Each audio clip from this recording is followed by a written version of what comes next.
सिद्धार्थ गोदाम न्यूज 18 लोकमतमध्ये तुमचं स्वागत। आपल्याला माहित आहे की काल फरार संशयित आरोपी आहेत वाल्मिक कराड यांच्या पत्नीची आधी सुद्धा सीआयडीने घरी जाऊन चौकशी केली आणि आज सुद्धा त्यांना जे आहे बीडमध्ये तपासणीसाठी बोलवण्यात आलेलं आहे। निश्चितपणे सीआयडीने आता तपासाचा फास आवळलेला आहे। त्यामुळे नेमकं काय काय होतं या तपासामध्ये आणि सीआयडी कुठल्याही पद्धतीची माहिती प्रसार माध्यमांना देत नसते, मात्र नेमकं काय चाललंय याविषयी बोलण्यासाठी माझ्यासोबत आमचे स्थानिक प्रतिनिधी सुरेश जाधव आहेत। सुरेश, आज पुन्हा मंजली कराड ज्या अंजली वाल्मिक कराड यांच्या पत्नी आहेत त्यांना तपासणीसाठी बोलवलेलं आहे। त्यांची आधी सुद्धा चौकशी झालेली आहे। नेमकं सीआयडी त्यांच्या पत्नीवर का फोकस करते असं वाटतं?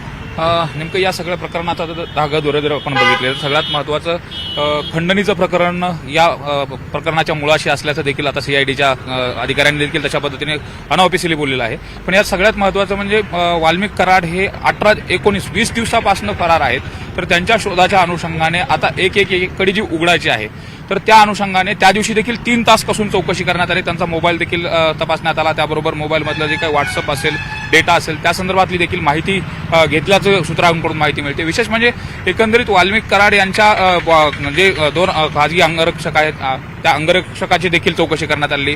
खाजगी सोबतच त्यांचे जे काही पोलीस प्रशासन दिलेले बॉडीगार्ड होते त्यांची देखील चौकशी करण्यात आली। त्यामुळे एक वाल्मिक कराडपर्यंत पोहोचण्याच्या दृष्टिकोनातून सीआयडी आता एक पाऊल पुढे टाकत आहे। विशेष म्हणजे आज देखील त्यांना सीआयडी वाल्मिक कराडचा जास्त शोध घेते। त्यांच्या अंगरक्षकाचे मोबाईल फॉरेन्सिक तपासणीसाठी घेतले, त्यांच्या पत्नीला या ठिकाणी बोललं जाते, त्यांचे सीडीआर काढले गेलेले। हा खंडणीच्या गुन्ह्याबद्दल तपास आहे। मूळ प्रकरण जे आहे मसाजोगचे सरपंचांचे अपहरण आणि हत्या, त्यावर काय फोकस आहे का? कारण सीआयडी 3 अँगलनी काम करते, अॅट्रॉसिटी असेल, अपहरण, हत्या असेल आणि खंडणी। या प्रकरणामध्ये ज्यावेळेस पोलीस प्रशासनानं हा तपास सीआयडीकडे दिला त्यावेळेस सुरुवातीला फक्त हत्येचा तपास सीआयडी करणार होती, मात्र त्यानंतर दाखल झालेली अॅट्रॉसिटी, त्यावर काय फोकस आहे का? कारण सीआयडी 3 अँगलनी काम करते, अॅट्रॉसिटी असेल, अपहरण, हत्या असेल आणि खंडणी। या प्रकरणामध्ये ज्यावेळेस पोलीस प्रशासनानं हा तपास सीआयडीकडे दिला त्यावेळेस सुरुवातीला फक्त हत्येचा तपास सीआयडी करणार होती, मात्र त्यानंतर दाखल झालेली अॅट्रॉसिटी आणि खंडणी या 3ही गुन्ह्यांचा तपास आता सीआयडी करते। आणि विशेष म्हणजे या तिन्हीची काही लिंकेज आहे का, जसं की मुख्यमंत्र्यांनी देखील अधिवेशनामध्ये सांगितलं होतं की या 3 प्रकरणाचं काही लिंकेज आहे का हे देखील तपासलं जाणार आहे। आणि त्या अनुषंगाने आता सीआयडीने आपण जर आतापर्यंत अटक केलेले आरोपी जर बघितले तर अटक केलेले 4 आरोपी आहेत। त्याच्यामध्ये जे खंडणीच्या प्रकरणातला 1 आरोपी आहे, त्याचबरोबर हत्येच्या प्रकरणातले जे आरोपी आहेत ते हत्येच्या प्रकरणातले 4 आरोपी अटक करण्यात आले आहेत आणि अॅट्रॉसिटी प्रकरणातले देखील त्यातले 3 आरोपी आहेत। त्यामुळे एकंदरीत हे सगळे जर आरोपी बघितले, खंडणी, हत्या आणि अॅट्रॉसिटी या प्रकरणातील आरोपी सेम असल्याचं देखील आता सीआयडी तशा पद्धतीने तपास करते। त्यामुळे या प्रकरणाची कडी उघडत असताना जरी खंडणीचा तपास करत असले तरी सुद्धा त्यातून हत्येच्या प्रकरणातले काही नवे मुद्दे समोर येत आहेत का हे देखील आता सीआयडी बघेल। याच्यामध्ये वाल्मिक कराड केंद्रबिंदू आहे या सगळ्या तपासाचा। वाल्मिक कराड हे 10 तारखेपर्यंत बीडमध्ये होते। 9 तारखेला सरपंचाचं अपहरण आणि हत्या झाली। 10 तारखेला वाल्मिक कराड जे आहेत ते बहुतेक मध्य प्रदेशला गेले, त्या ठिकाणी त्यांनी देवदर्शन केलं, एक जंगल सफारी सुद्धा त्यांनी केली। 13 तारखेपर्यंत त्यांचा मोबाईल सुरू होता अशी माहिती आहे। नेमकं काय म्हणजे 9, 10, 11, 12, 13 वाल्मिक कराडची मुवमेंट कशी होती? 9 तारखेला ज्यावेळेस हत्येचा गुन्हा दाखल झाला, हत्येचा गुन्हा दाखल झाल्यानंतर आक्रमक परिस्थिती इथली होती। सरपंच आणि त्याचे जे गावातली परिस्थिती, गावातले जे नागरिक होते ते देखील आक्रमक झाले होते। त्यानंतर जरांगे पाटील यांनी देखील रस्त्यावरती ठिय्या केला आणि त्या प्रकरणात गुन्हा दाखल झाला। गुन्हा दाखल झाल्यानंतर खंडणीचा जो गुन्हा दाखल झाला तो 10 तारखेला संध्याकाळी खंडणीचा गुन्हा दाखल झाला आणि त्यानंतर वाल्मिक कराड हे मध्य प्रदेशला गेले। त्यानंतर वाल्मिक कराड हे मध्य प्रदेशला गेले आणि मध्य प्रदेशला गेल्याची जी माहिती आहे ती तशा पद्धतीने मिळते। त्यानंतर तिथलचे जे देवदर्शन होतं, महाकालेश्वर, ओंकारेश्वर या ठिकाणी होत असल्याची देखील चर्चा समाज माध्यमावरती देखील आहे आणि लोक तशा पद्धतीने चर्चा करतात। त्यानंतर मंत्रिमंडळाचा जो विस्तार झाला त्यामध्ये शपथविधी झाला आणि शपथविधी झाल्यानंतर 15 तारखेला वाल्मिक कराड यांच्या फेसबुकवरती शेवटची पोस्ट या 2ही मंत्र्यांच्या अभिनंदनाची पोस्ट आहे। त्यानंतर मात्र सोशल मीडियावरती आणि समाज माध्यमावरती त्यांची कुठलीही त्यानंतरची पोस्ट नाही, मात्र शेवटची 15 डिसेंबरची पोस्ट आहे। मग तोपर्यंत वाल्मिक कराड हे मोबाईल वापरत होते का, त्यानंतर त्यांचा मोबाईल सुरू होता का, या संदर्भात आता पोलिसांनी देखील हे करणं गरजेचं आहे। विशेष म्हणजे काल ज्या पद्धतीने सुरेश धस यांनी देखील आरोप केलेले होते की पोलीस प्रशासन काही त्यांना मदत करते, काही जे अधिकारी आहेत त्यांच्याकडे। माझं तेच म्हणणं होतं की 13 तारखेला इथल्या आधीचे जे एसपी आहेत त्यांची बदली करण्यात आलेली, त्यांना आता इथून दुसरीकडे पाठवण्यात आलेलं आहे। ते स्वतः वाल्मिक कराड यांच्याशी संपर्कात होते आणि त्यांना मोबाईल बंद करण्याचा सल्ला त्यांनी दिला आधीचे एसपी। अशा पद्धतीची समाज माध्यमावरती चर्चा आहे की जे सुरुवातीचे एसपी आहेत त्यांनी देखील त्यांना सांगितलं की आता हा खंडणीचा गुन्हा दाखल झालेला आहे आणि आम्हाला याचा वेगाने तपास करण्याच्या अनुषंगाने या प्रकरणात आता प्रेशर खूप मोठ्या प्रमाणात क्रिएट झालेलं आहे, त्यामुळं तुम्ही तशा पद्धतीने करा असं समाज माध्यमावरती बोललं जात आहे. एकंदरीत लोकांमध्ये तशी चर्चा देखील आहे.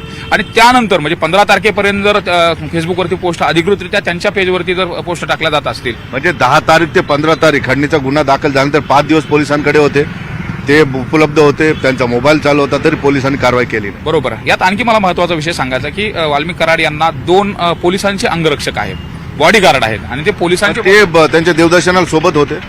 त्या संदर्भात अधिकृत काही माहिती मिळाली नाही. मात्र ते 2 अंगरक्षक गुन्हा दाखल होईपर्यंत त्यांच्यासोबत होते.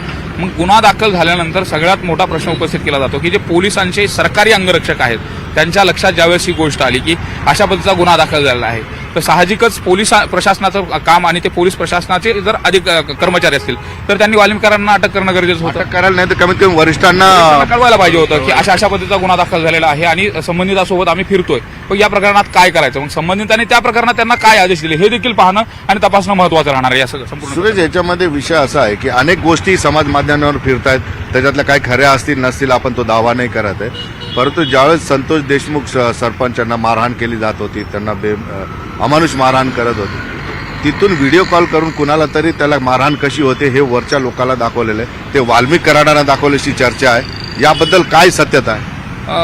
जी पोलीस तपासामध्ये देखील तशा पद्धतीने आता सीआयडी देखील तसा तपास करते आणि मुख्यमंत्र्यांनी देखील आम्ही एआयच्या माध्यमातून याचा तपासाचा उलगडा करतोय आणि राज्यामध्ये पहिल्यांदा याच संतोष देशमुख हत्या प्रकरणामध्ये एआयचा वापर केला जाणार आहे हे देखील सांगितलंय. त्यामुळं ज्यांना कुणाला व्हिडिओ कॉल केला होता का व्हिडिओ पाठवला होता आणि तो जर डिलीट केला असेल तर तो डेटा कशा पद्धतीने आणता येईल यासाठी एआयचा वापर केला जाणार आहे. त्यामुळं जे सांगितलं जात आहे, ज्या पद्धतीने जे लोकप्रतिनिधी आहेत त्यांनी देखील सांगितलं की व्हिडिओ कॉल करून दाखवलं गेलं की अशा पद्धतीने हा माफी मागतोय, अशा पद्धतीने याला आम्ही मारतोय, हे देखील दाखवलं गेल्याचं जे लोकप्रतिनिधी आहेत त्यामध्ये बरेच लोकप्रतिनिधी आहेत, खासदार आहेत, आमदार आहेत, यांनी देखील ही गोष्ट सांगितली होती. त्यामुळे लोकांमधली जी चर्चा आहे आता ती तपासामधून प्रत्यक्ष समोर येणार आहे आणि तपासामध्ये तर तशा पद्धतीने आता सीआयडीने आता प्रत्येकाचे मोबाईल जप्त केलेले आहेत. त्या मोबाईलचा डेटा जे आरोपी आहेत त्यांचे देखील मोबाईल आता तशा पद्धतीने जप्त करून त्याचा देखील डेटा काढण्याचा प्रयत्न केला जातोय. विशेष म्हणजे या प्रकरणामध्ये जो मुख्य आरोपी समजला जातो सुदर्शन घुले, तो सुदर्शन घुले अद्याप फरार आहे आणि सुदर्शन घुलेच्या मोबाईलवरून अशा पद्धतीने व्हिडिओ कॉल झाल्याचं देखील आता जी चर्चा आहे तशा पद्धतीने. त्यामध्ये आणखी आहे की जे आरोपित आता ताब्यात आहेत पोलिसांच्या, असं सुद्धा म्हटलं जात आहे, अनेक लोकांशी मी सुद्धा बोल, त्यांनी एक चापट सुद्धा मारलेली नाही संतोष देशमुखला, जे आरोपी ताब्यात आहेत, खरे आरोपी पळून गेले.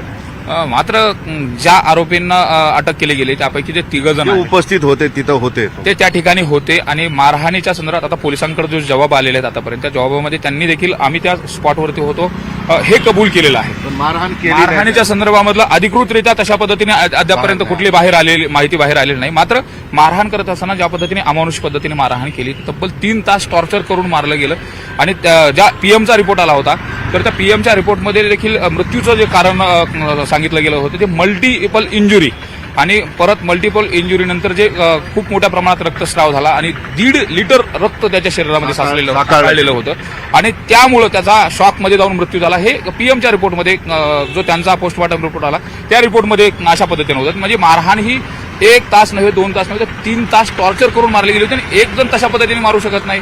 ज्या पद्धतीने 7 जणांची नावं केली जातात त्यामध्ये हत्येचा कट रचण्याचा जो आरोप आहे तो विष्णू चाटेवरती आहे. मात्र हत्येच्या प्रत्यक्ष स्पॉटवरती असलेले 6 आरोपी होते आणि एका स्कॉर्पिओ गाडीमध्ये हे सगळेजण त्या ठिकाणी होते. त्यामुळे साहजिकच एक जणांनी तर एवढं अमानुष पद्धतीने मारू शकत असेल. बरं, एक आता सगळ्यांना उत्सुकता आहे की वाल्मिक कराड कुठे आहेत? तुमचं सुद्धा त्यांच्याशी संवाद असा ॲज अ पत्रकार, मी सुद्धा वाल्मिक कराडांशी अनेकदा बोललेलो ॲज अ पत्रकार, कुठे जाऊ शकतात? एक तर एमपी मध्ये बॉर्डरला असू शकतात असं म्हणतायत किंवा एमपी मध्ये असू शकतात किंवा कर्नाटकमध्ये आपल्या परळी बीड जिल्ह्यातले बरेच ऊसतोड टोळ्या तिकडे गेलेले त्यांच्या टोळीमध्ये सुद्धा ते लपून बसले असतील असं म्हणतात. एक अंदाज, आपण काय पोलीस नाही, सीआयडी नाही किंवा इन्व्हेस्टिगेशन एजन्सीज नाहीत, अंदाज काय असू शकतो? आतापर्यंत ज्या पद्धतीने समाज माध्यमावरती देखील काल सुरेश धसांनी बजरंग सोनवणे सुद्धा सांगत असताना दावा केला होता की वाल्मिक कराड कुठे आहेत, त्यांच्या घरातच आहेत. म्हणजे दावा कोण कशा पद्धतीने करते हे तर वेगळं आहे. सुरेश धसांचं म्हणणं आहे की ते काही जणांचं म्हणणं होतं की नागपूरच्या बंगल्यामध्ये आहेत, म्हणजे नागपूरला अधिवेशन सुरू होतं, अधिवेशन कालावधीमध्ये वाल्मिक कराड तिथंच होते अशा पद्धतीने देखील काही जणांचं म्हणणं आहे. तर काही जणांचं म्हणणं आहे की ते पुण्याला आहेत आणि त्यानंतर आता ज्या काही समोर माहिती येतात ते मध्य प्रदेशमध्ये सुरुवातीच्या कालावधीमध्ये ते देवदर्शनाला गेले होते, त्या संदर्भात त्यांचे फोटो सुद्धा होते.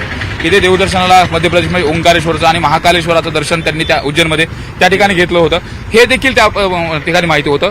मात्र त्यानंतर जे आता सांगितलं जातं की ते कुठं आहेत, तर कर्नाटकमध्ये आपण जसं की आता म्हणतो की ऊसतोड मजुरांच्या टोळ्या खूप मोठ्या प्रमाणात कर्नाटकमध्ये आहेत.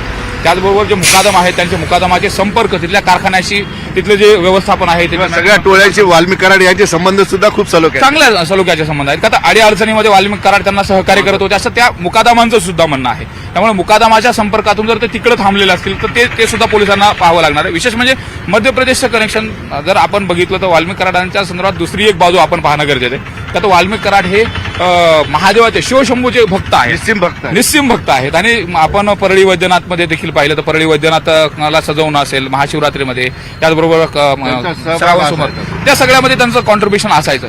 त्यानंतर जे दर्शनाला गेलेले होते तर उज्जैन महाकालेश्वर, मग असा कयास लढवला एमपीमध्ये ते असतील अशा पद्धतीचा कयास लढवला जातो. निश्चितपणे आपण बघितलं की स्थानिक प्रतिनिधी आहेत, त्यांना या प्रत्येक घटनेची अपडेट त्यांच्याकडे असते.